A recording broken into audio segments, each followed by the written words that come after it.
Good evening, everyone. Welcome to the November edition of the Canyon Country Advisory Committee. This is our last meeting of the year. We're dark next month, and we'll be back in January. For tonight, it'll be our normal call to order, our flag salute, and some announcements. And then Council Member Bill Miranda is here. He's going to provide us with a presentation and talk about what's going on in the city, or talk about himself. And then you'll have an opportunity to ask questions, and I'm sure he'll have some good answers for you. Then Mr. Jerry Bloom is here from the Salvation Army. I mentioned last month all of the good things that the Salvation Army does here in Santa Clarita, and so I invited Mr. Bloom to come here and talk about it as well. Then we'll get Mr. Brett Haddock to tell us about the City of Santa Clarita's Traffic Control Center that we visited, and things where he can tell us about exactly what their capabilities are. Then, as always, we'll go through your tax bill, and if there's time, and I don't guarantee there will be, we'll do some Santa Clarita highlights. Then our version of public participation, which is the first 5 people that sign up for 1 minute to speak. A little bit about the next meeting preview, and we'll adjourn promptly at 9 o'clock. Every month we go through and we look for people that have done something extraordinary, and unfortunately we had another couple of shootings. And the one that I started to work with was the one that was in Texas, and unfortunately we had a kind of a deranged gentleman who decided to go through the church and shoot people. And so that guy's name is Devin Patrick Kelly, and he was responsible for 26 very needless deaths and wounding 20 other people. And it was a kind of a chaotic scene there at the Sutherland Springs Baptist Church. But fortunately, we had one of our heroes was Stephen Wilford, who heard about the shooting and ironically grabbed his gun out of his truck, which was an AR-15, the same thing that the shooter was using, engaged him in a little bit of combat, wounded him, and then, with the help of Johnny Langendorf, chased him down until the police arrived, and by that time he was dead. But here we go, again noting that there's heroes everywhere. And unfortunately, when we did this, when I was going through and I was doing this, there was another shooting. And that shooting right here in Northern California. And in this particular case, I started to notice that there was a trend. There was, things looked like there was something that was common amongst all these particular things. And the first thing I noticed was that when we were talking about Texas, that we had a shooter that had multiple guns, had purchased something like 39 guns or something over a period of 2 years, went through all the background checks, and it just seemed odd to me that they didn't pick up the fact that this guy was putting an arsenal together. If you go and you pull too many credit cards, the credit company knows about it. And it seems really odd that this guy could go through and do all that stuff.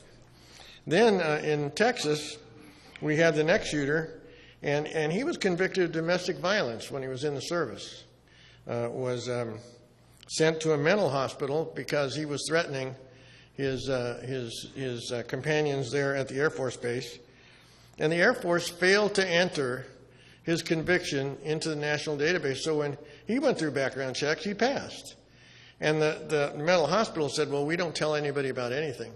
So even if they knew that he was a danger to others or himself, they didn't bother to do anything about it.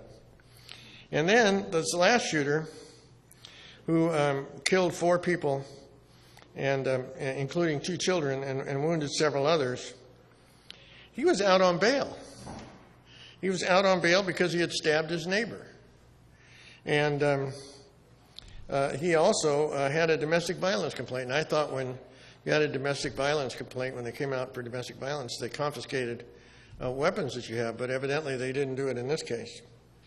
And he had been shooting multiple rounds out on his property. And when his neighbors reported it to the sheriff's department, they went and turned around and called his homeowners association. I don't know what good that was supposed to do. So the trend that I'm starting to see is twofold. One is that we can have all kinds of laws that protect us, but if we don't actually use them, and we don't follow up on them, and people don't actually do what they're supposed to do, even if they're not the first responders, it's not going to work. So we need to make sure that people start following up on what they do. At the same time, we had another hero, Jesse Sanders. And Jesse Sanders was unarmed and tried to distract the shooter from his approach to the kids, and yelled, hey, why don't you shoot this way instead? And actually was slightly wounded. He didn't get hit really bad. And another very wonderful person was a lady named Sarah Gonzalez, who they called her the fearless mom, who had just dropped off her child in school, had left, realized what was going on, and went back to the school to warn the people there. So it's an example for the second part of the trends that I see, is that there's heroes all around us. People rise to the occasion when something happens, and God bless them. And I just hope that we would be able to do something similar should the situation arise. So with that, Judy, would you lead us in the Pledge of Allegiance?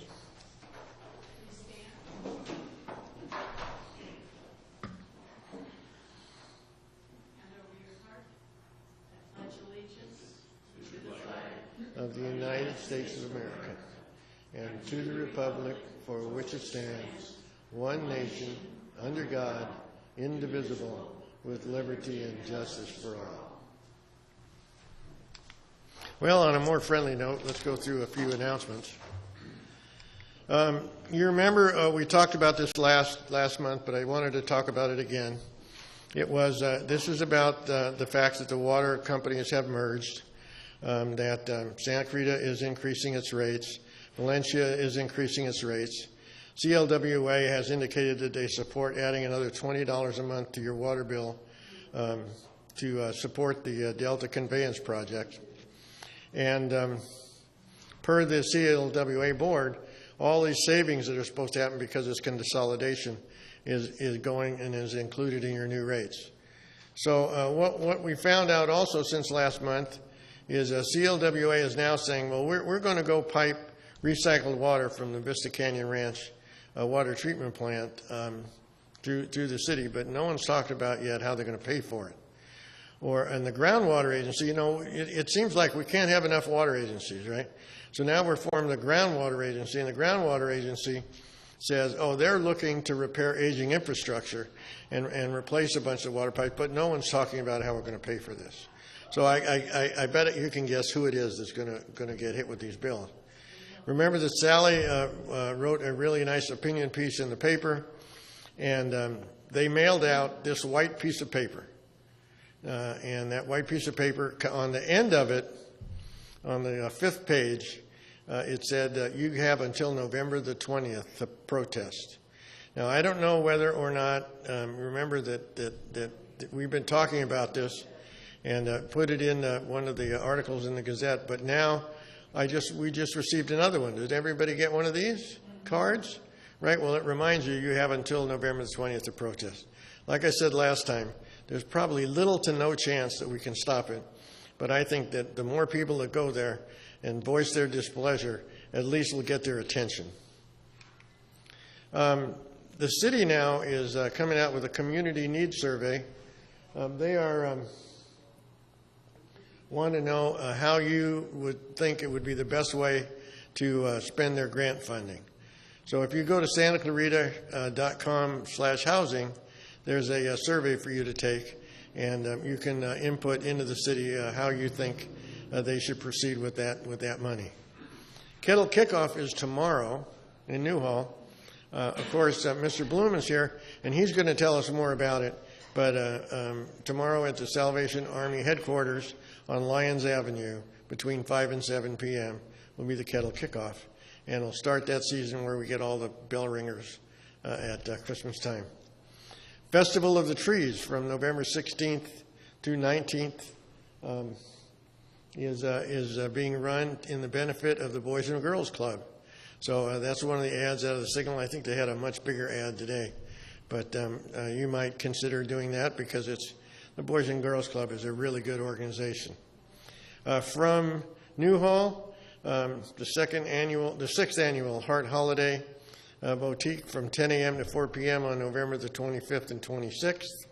On December the 2nd, between 12 and 4 p.m. At Heritage Junction, they're going to open up the different places for a tour. On December the 2nd, William S. Hart Museum open house at 7 and 9 p.m. if you're interested. December, we're dark. I know that on the third Wednesday of the month, you probably have withdrawals by us not being here, but we're going to take a month off, and then we'll be back in January. And it's blank underneath there because as fast as things are happening, who knows what's going to happen by January the 17th. So I want to thank all of you for choosing to come to the Canyon Country Advisory Committee, and I hope to see you back again next year. Thank you.